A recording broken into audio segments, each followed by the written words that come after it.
Hai, hello, salam sejahtera Malaysia. Selamat datang ke channel Fels Lifestyle. Terima kasih karena terus setia dan terus bersama di dalam channel ini. Saudara-saudara, apapun juga yang Anwar umumkan, apapun juga yang Anwar minta ataupun arahan sebagai Perdana Menteri, sebagai Presiden PKR, dan sebagai pengerusi Pakatan Harapan, sudah pasti menjadi kepentingan bagi semua ahli parlimen Pakatan Harapan. Ada satu panggilan untuk semua ahli parlimen PH. Anwar mahu jumpa semua wakil PH sehari selepas forum integriti Rafizi. Ada apa sebenarnya sehingga Anwar mahu jumpa semua wakil PH? Oke, sebelum kita terus kepada isu kita hari ini, saya mengambil kesempatan ini untuk berkongsi kepada Anda produk transfer factor ini, di mana produk ini sangat diperlukan imun badan kita.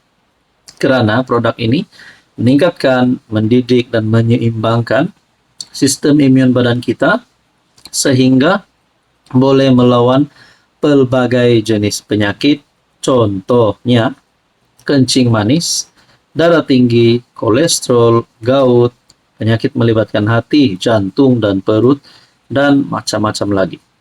Produk ini diluluskan oleh Kementerian Kesehatan Malaysia, produk ini diluluskan oleh hospital, dan produk ini selamat dan sah, dan juga halal untuk dimakan. Jadi sekiranya Anda antara yang memerlukan produk ini, ataupun ada ahli keluarga Anda yang memerlukan produk ini, jangan tunggu lagi, boleh hubungi saya di nomor yang tertera. Perdana Menteri Anwar Ibrahim dijadwal mengadakan pertemuan bersama ahli parlimen PH pada Isnin depan, yaitu sehari selepas bekas timbalan Presiden Rafizi Ramli mengadakan forum bagi membincangkan isu berkaitan badan kehakiman.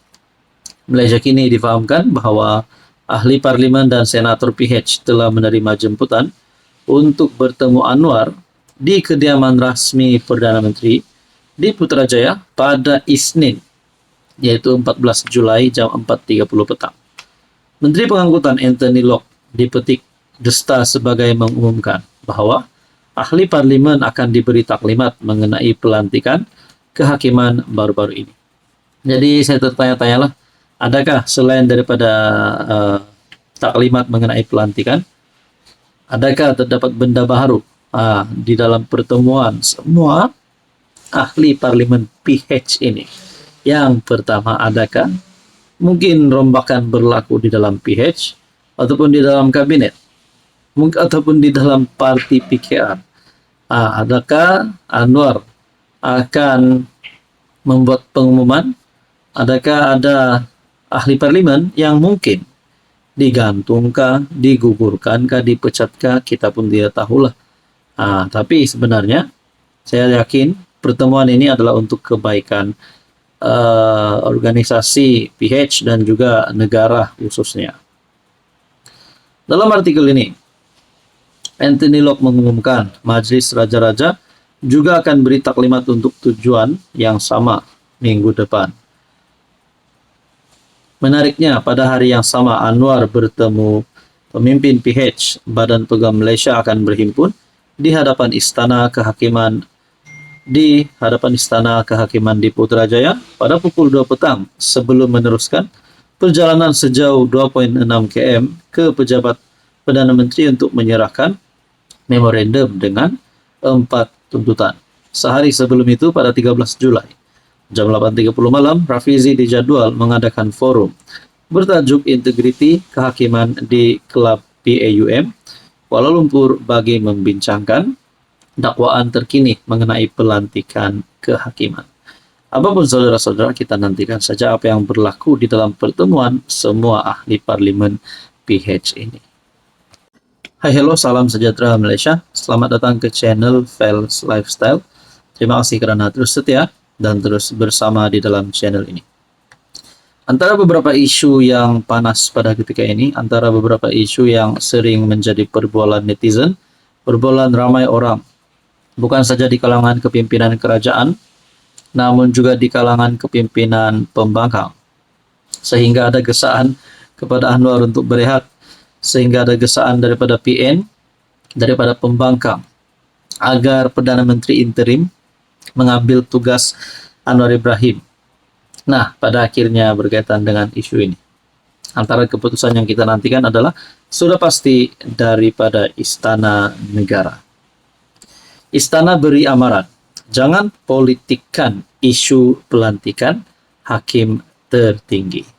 Oke, sebelum kita teruskan kepada berita kita malam ini, saya kongsikan kepada Anda, ini adalah produk TF, Transfer Factor ataupun terapi imun.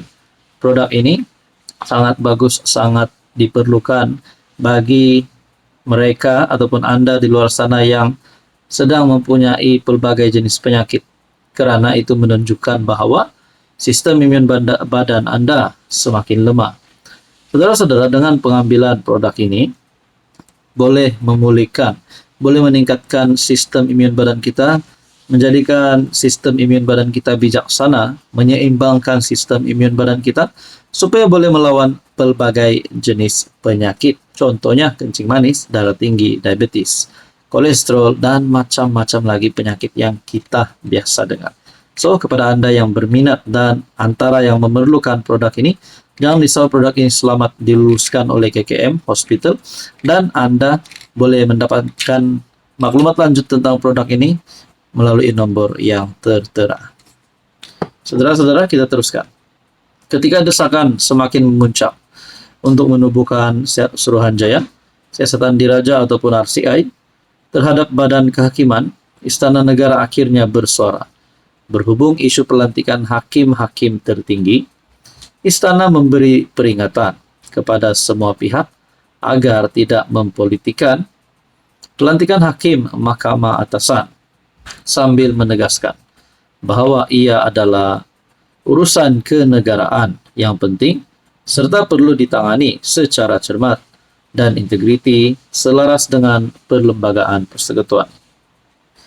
Mengikut perkara 122B Perlembagaan Persekutuan, Istana Negara menjelaskan, pelantikan hakim dibuat oleh Seri Paduka Baginda yang di Pertuan Agong atas nasihat Perdana Menteri setelah berunding dengan Majlis Raja-Raja.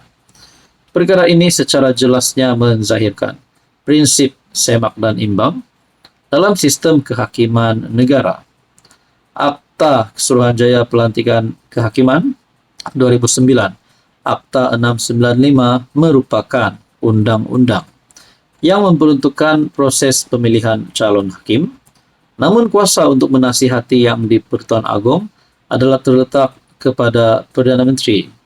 Hal pelantikan di bawah Perlembagaan Persekutuan hendaklah ditangani secara sah, supaya perjalanan kuasa oleh yang di Pertuan Agong tidak dipolitikkan oleh mana-mana pihak. Petik kenyataan itu. Pada Isnin lalu, 9 ahli parlimen PKR diketuai Rafizi menggesah penubuhan sebuah RCI dan supaya jawatan kuasa pilihan khas parlimen mengenai pembaharuan institusi menyiasat dakwaan campur tangan dalam badan kehakiman. Mereka menggesa RCI menyiasat dakwaan bahwa kerajaan mengabaikan syur daripada Suruhanjaya Pelantikan Kehakiman JSC sebelum persaraan bekas Ketua Hakim Negara Tengku Maimun Tuan Mat, termasuk pencalonan bagi jawatan Ketua Hakim Negara dan Presiden Mahkamah Rayuan.